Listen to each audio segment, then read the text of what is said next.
Graça e paz. Amados, estamos aqui por mais uma leitura da Palavra do Senhor e vamos orar. Querido e amado Senhor, obrigado, porque o Senhor tem nos concedido tempo tão preciosos como esse.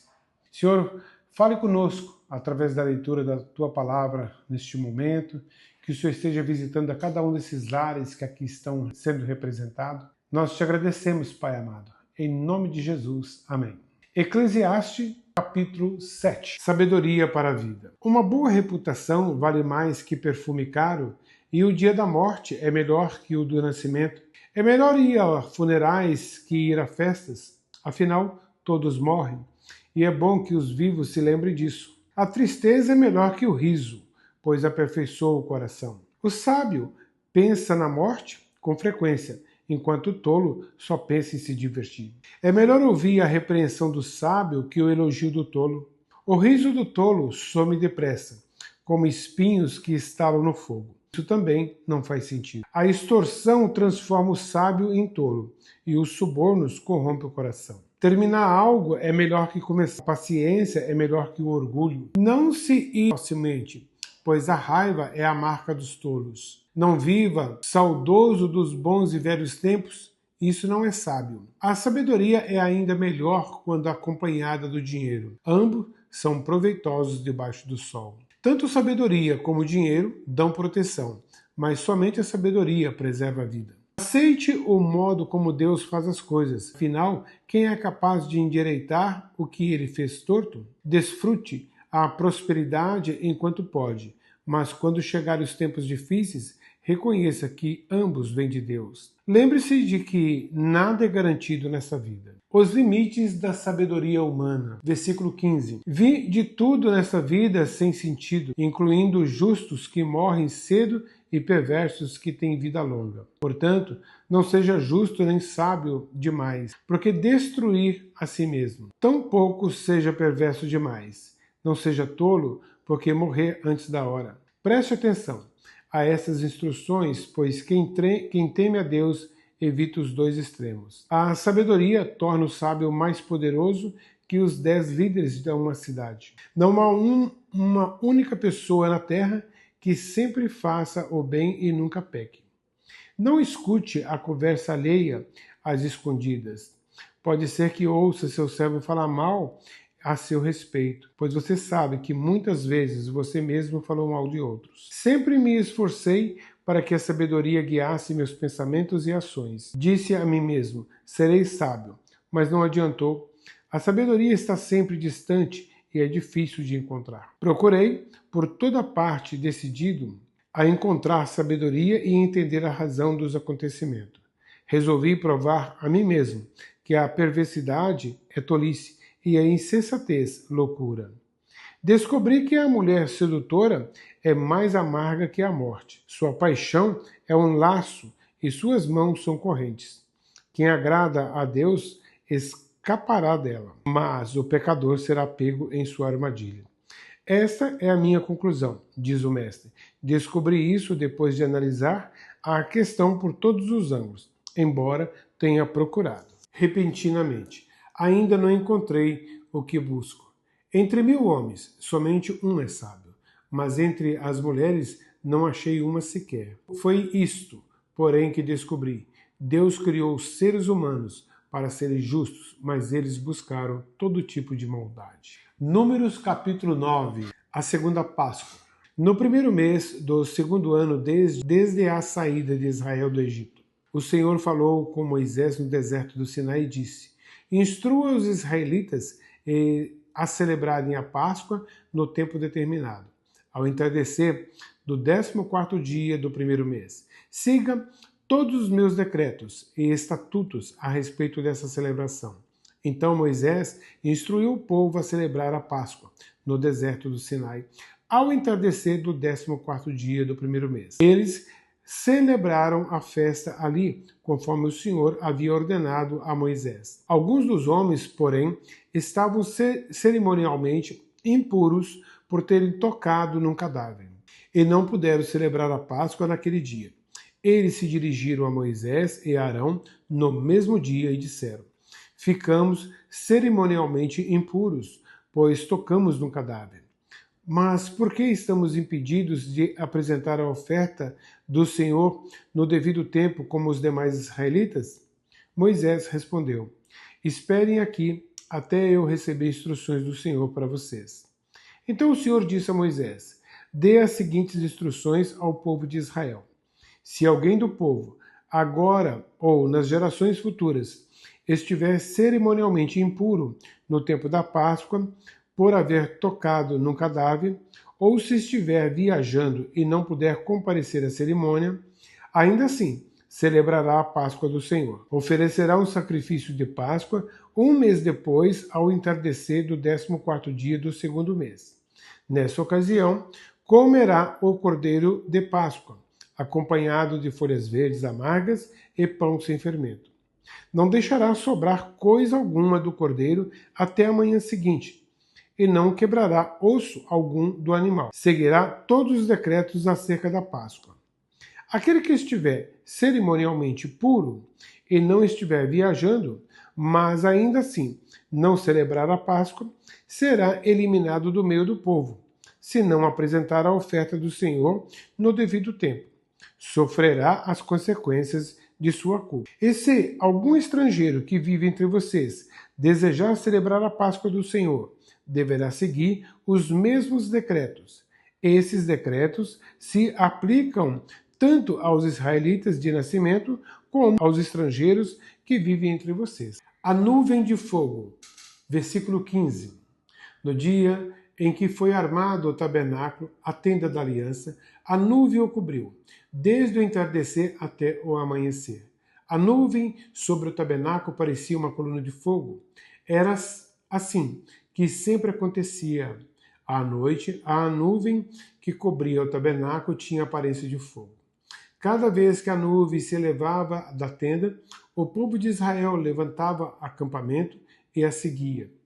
No lugar onde a nuvem parava, eles acampavam. Assim, viajavam e acampavam por ordem do Senhor para onde ele os conduzia. Enquanto a nuvem estava sobre o tabernáculo, permaneciam acampados.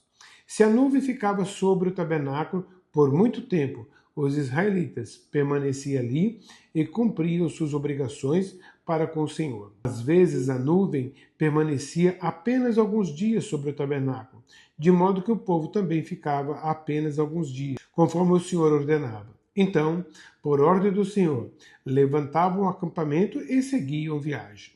Às vezes, a nuvem parava apenas durante a noite e se elevava na manhã seguinte, dia ou noite. Porém, quando a nuvem se elevava, os israelitas levantavam o acampamento e seguiam a viagem. Se a nuvem permanecia sobre o tabernáculo por 2 dias, um mês ou um ano, ficavam acampados e não seguiam viagem. Mas assim que a nuvem se elevava, levantavam o acampamento e seguiam viagem. Com isso, acampavam por ordem do Senhor e viajavam por ordem do Senhor, e cumpriam tudo que o Senhor lhes ordenava por meio de Moisés. Números capítulo 10. As trombetas de prata. O Senhor também disse a Moisés: faça 2 trombetas de prata batidas. Com elas você chamará a comunidade para se reunir e dará o sinal para levantar o acampamento. Quando as 2 trombetas soarem, todos se reunirão diante de você à entrada da tenda do encontro. Se apenas uma trombeta soar, somente os líderes, os chefes dos clãs de Israel, se apresentarão a você. Quando o sinal para seguir viagem soar, as tribos acampadas do lado leste levantarão o acampamento e avançarão. Quando o sinal soar pela segunda vez, as tribos acampadas do lado sul virão em seguida. Mande soar 2 toques curtos para indicar que devem partir. Mas, quando convocar o povo para uma reunião sagrada, mande soar um toque diferente. Apenas os sacerdotes, os descendentes de Arão, tocarão as trombetas. Essa é uma lei permanente para vocês, a ser cumprida de geração em geração. Quando chegarem à sua própria terra e guerrearem contra os inimigos que os atacarem, use as trombetas para soar o alarme. Então, o Senhor seu Deus se lembrará de vocês e os livrará de seus inimigos. Façam soar as trombetas também em ocasiões alegres, nas festas anuais e no começo de cada mês. E toquem as trombetas ao apresentarem holocaustos e ofertas de paz. As trombetas lhes servirão de recordação diante de seu Deus. Eu sou o Senhor, seu Deus. Os israelitas deixam o Sinai. No segundo ano desde a saída de Israel do Egito, no 20º dia do segundo mês, a nuvem se elevou acima do tabernáculo da aliança. Então, os israelitas saíram do deserto do Sinai e viajaram de um lugar para o outro até a nuvem pousar no deserto de Parã. Da primeira vez que o povo partiu, seguindo as instruções do Senhor a Moisés, o exército da tribo de Judá foi à frente. Marchava atrás de sua bandeira e seu comandante era Naasson, filho de Aminadab. Em seguida, vieram o exército da tribo de Issacar, comandado por Natanael, filho de Zuar, e o exército da tribo de Zebulon, comandado por Eliabe, filho de Elon. O tabernáculo foi desmontado e os levitas das divisões Gersonita e Merarita vieram na sequência, carregando o tabernáculo. O exército de Ruben veio depois, marchando atrás de sua bandeira. Seu comandante era Elisur, filho de Zedeur.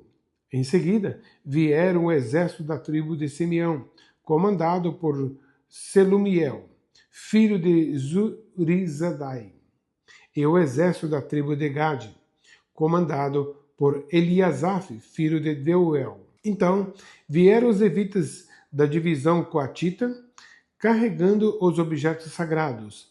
Antes que o povo chegasse ao próximo acampamento, o tabernáculo deveria estar armado em seu novo local. O exército de Efraim veio depois, marchando atrás de sua bandeira, comandado por Elisama, filho de Amiúde. Em seguida, vieram o exército da tribo de Manassés, comandado por Gamaliel, filho de Bedazur, e o exército da tribo de Benjamim, comandado por Abidã, filho de Gideone. O exército de Dan veio por último, marchando atrás de sua bandeira e formando a retaguarda de todos os acampamentos das tribos. Seu comandante era Aiezer, filho de Amizadai. Em seguida, vieram o exército da tribo de Azer, comandado por Pagiel, filho de Ocrã, e o exército da tribo de Naphtali, comandado por Aira, filho de Enã. Era nessa sequência que os israelitas marchavam, exército após exército. Moisés disse a seu cunhado Obabe, filho de Midianita. Moisés disse a seu cunhado Obabe, filho do Midianita Reuel: estamos a caminho do lugar que o Senhor nos prometeu, pois ele disse: eu o darei a vocês. Venha conosco e o trataremos bem, pois o Senhor prometeu boas coisas a Israel. Não irei, respondeu Obabe. Preciso voltar para minha própria terra e para minha família. Por favor, não nos deixe, pediu Moisés. Você conhece os lugares do deserto onde poderemos acampar. Venha e seja nosso guia. Se nos acompanhar, compartilharemos com você todas as boas coisas que o Senhor nos der. Depois de partirem do monte do Senhor, marcharam por 3 dias. A arca da aliança do Senhor ia à frente deles para lhes mostrar onde parar e descansar. A cada dia, enquanto seguiam viagem, a nuvem do Senhor permanecia sobre eles. Sempre que a arca partia, Moisés exclamava: levanta-te, ó Senhor, que teus inimigos se dispersem e teus adversários fujam de diante de ti. E quando a arca parava, ele dizia: volta, ó Senhor, aos muitos milhares de Israel. Mateus capítulo 19. Discussão sobre divórcio e casamento. Versículo 1 ao versículo 15. Quando Jesus terminou de dizer essas coisas, deixou a Galiléia e foi para a região da Judéia, a leste do rio Jordão. Grandes multidões o seguiam, e ele curou os enfermos. Alguns fariseus apareceram e tentaram apanhar Jesus numa armadilha, perguntando: devemos permitir que um homem se divorcie de sua mulher por qualquer motivo? Vocês não leram as Escrituras? Respondeu Jesus.